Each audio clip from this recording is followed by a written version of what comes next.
Good morning and welcome to the new edition of Dr. Lamba's Awakening Call. It's amazing that when the country is facing recession, almost a definite recession, with minus 7.5% GDP, when the country is setting up a record of the highest deaths in the world with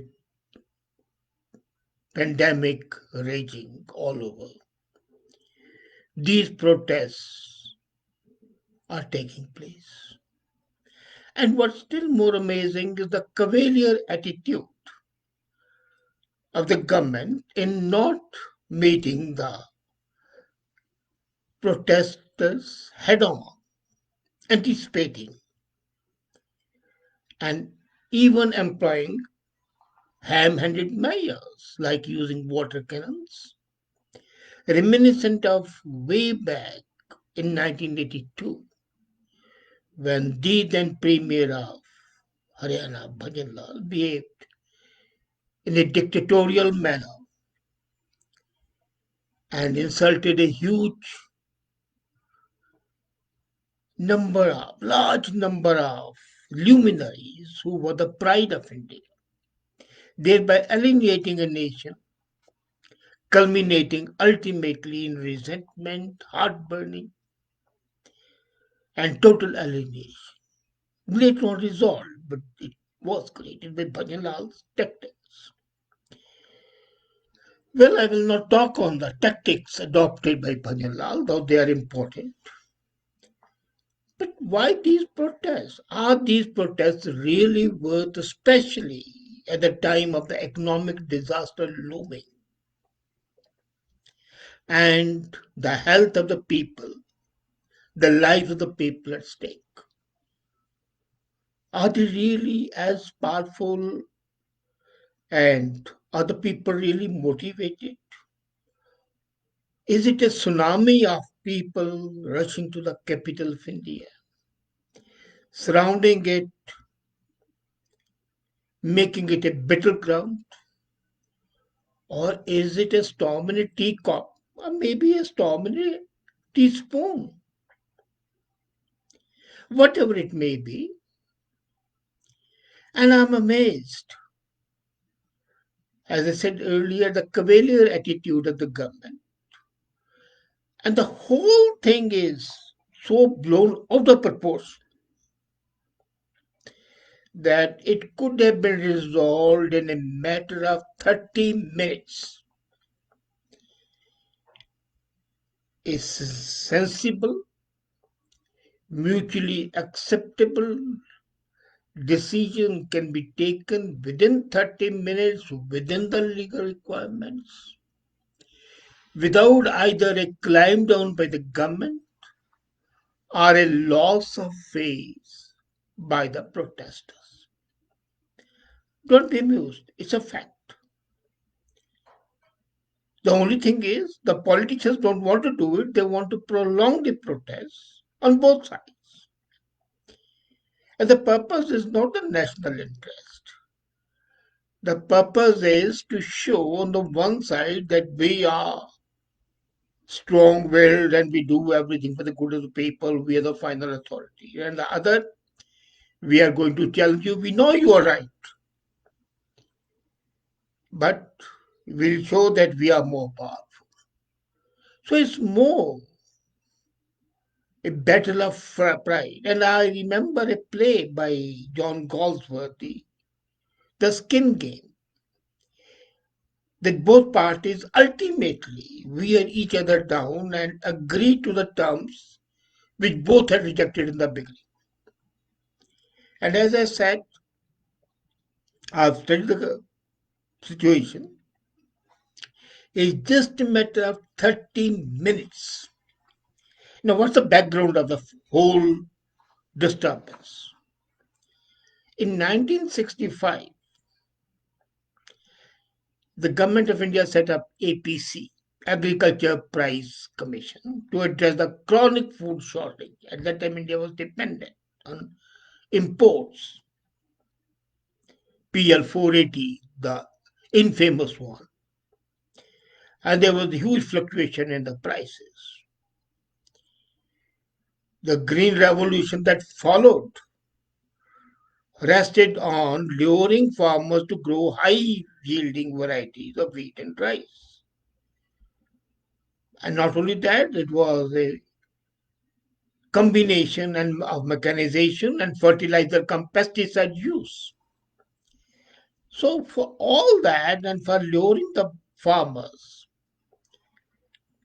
the concept of MSP was introduced, minimum support price. And it was devised to assure price support to the farmers' output.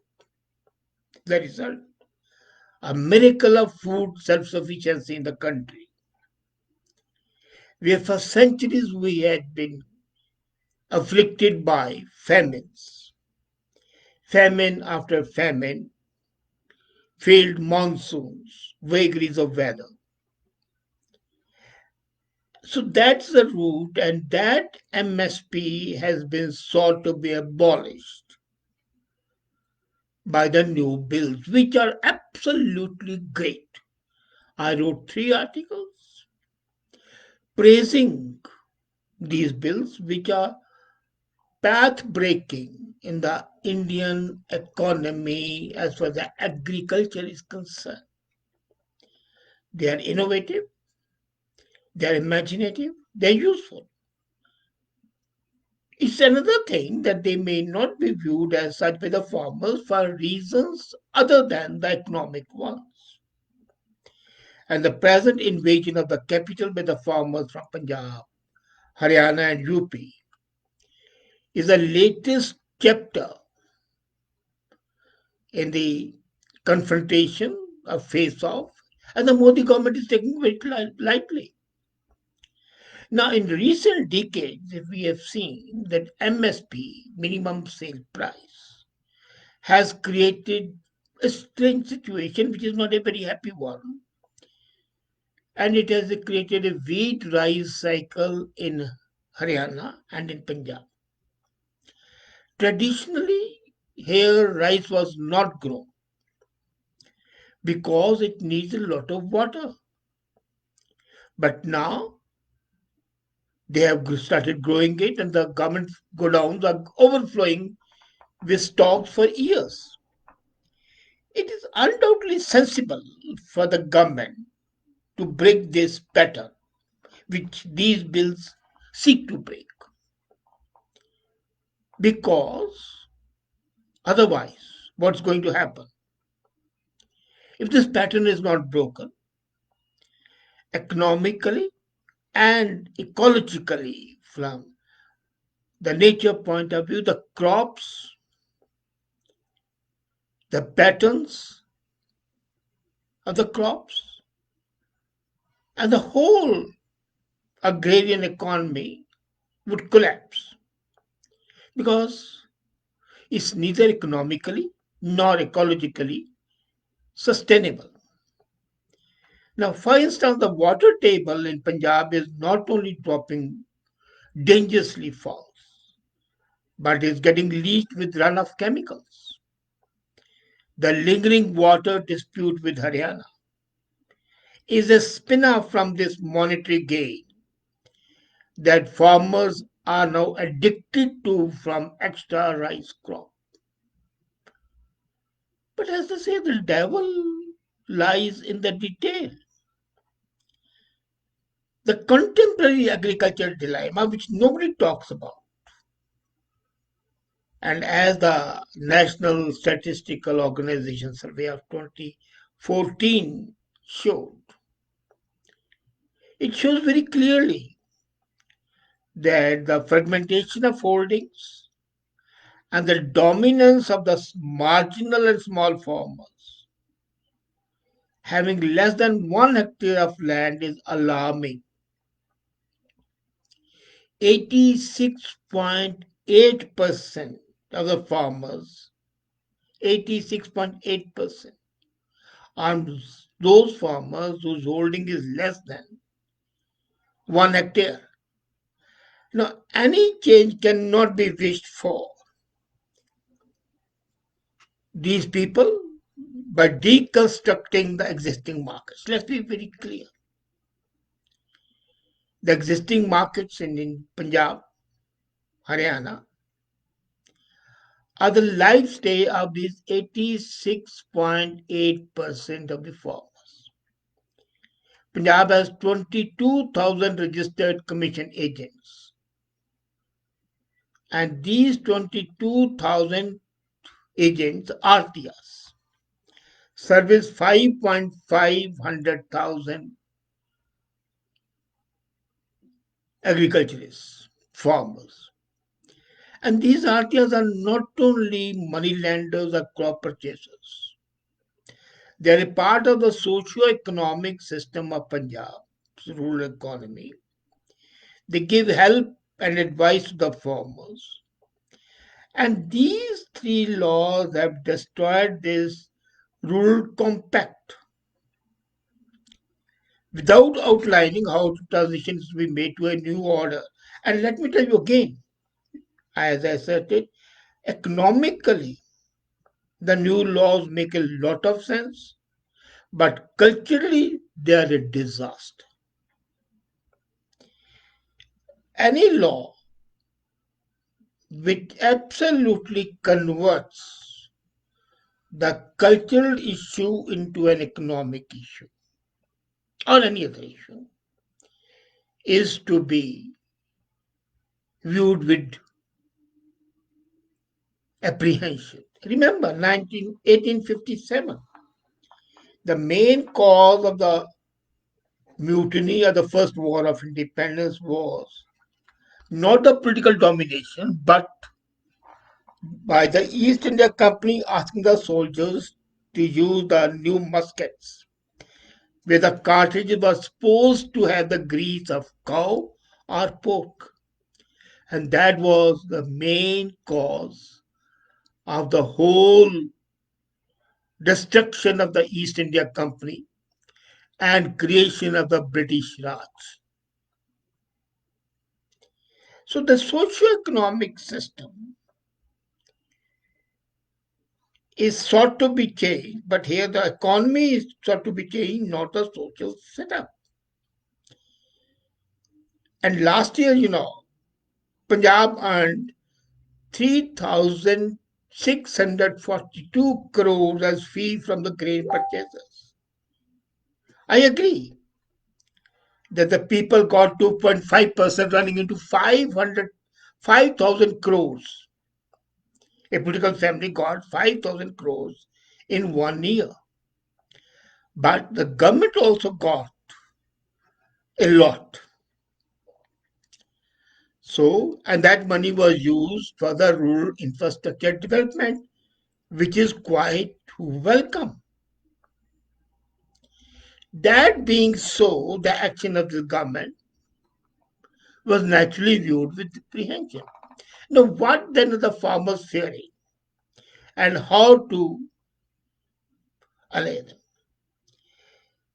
The government's reform package is a very sincere attempt to improve the private participation of the corporate sector in the farm trade, but then that's a fear. It's a fact that if these three laws are properly used, the farmer's income shall double, and the fledgling reforms are the benefits that are direct benefit transfer, cold chain network, crop diversification schemes would be beneficial. But let's forget it. Again, the farmers are now forgetting that 86% of those small scale farmers, they're not manufacturing from MSP at all because they don't have a competitive capability. So, Central has tried to tackle cartelization in mandis and ease the private trade. No harm in that. And as I said, the farmers will stand to gain and double their income. Ironically, MSP has no league value today. Last year, for example, paddy procurement in Punjab was at 20% higher than the MSP. So, what's the value of the MSP? And another thing, psychologically, it could have been at least 40% higher. It was 20% higher because minimum sale price tends to become the maximum sale price. And that is a danger to the farmer. The ceiling becomes the roof. It's a real ceiling. And the glass ceiling is difficult to be broken. They know it, okay, they can't sell it below that. So why not keep it selling above that? So the benefit of the cold chains, direct transfer, they're undoubtedly great as mentioned, but psychologically, the breakup with the Arthas who are prompting this agitation and the fragile ecological balance, which is gravely at risk, show that there is need for these bills. However, it could have been tempered. And who are the players in these protests? Arthas, Mandiaji's commissions, failing politicians like that MLA who was defeated 3 times in Peva, a two-bit actor who is quoting Janal Singh Bhindranwala every time. So anti-national arguments are also entering despite all the effort that these people should not enter. Now let's come to that. What's the problem with the government having MSP? As I said, MSP is basically harmful and the farmer should realize it because the minimum sale price becomes the maximum sale price. But there's a way out. You remember in 2019, that's the last year, the farmers in France had clogged Paris and the national highways.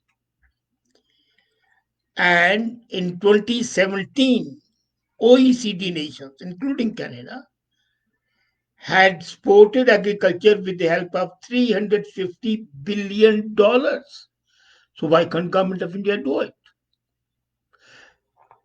And as I said, it's very easy to do. It just takes 15 minutes. You'll ask me how. Hey, agriculture in India is a state subject. It's not a central subject. And this is what is being ignored. However, while agriculture is in the state list of the Constitution, entry 33 in the concurrent list provides center and the state powers to control production, supply, and distribution and products of any industry, including agriculture. So distribution can be there's a mandis. So these three laws come under that act. But since agriculture is also under the state subject, if Modi government was intelligent, which I hope it is, I don't know why they are not doing it, they should have done it. They can issue an advisory to the state governments. And that is, you are hereby advised to enact MSP considering the social, economic, and environmental parameters. So the main demand of the farmers shall be fulfilled.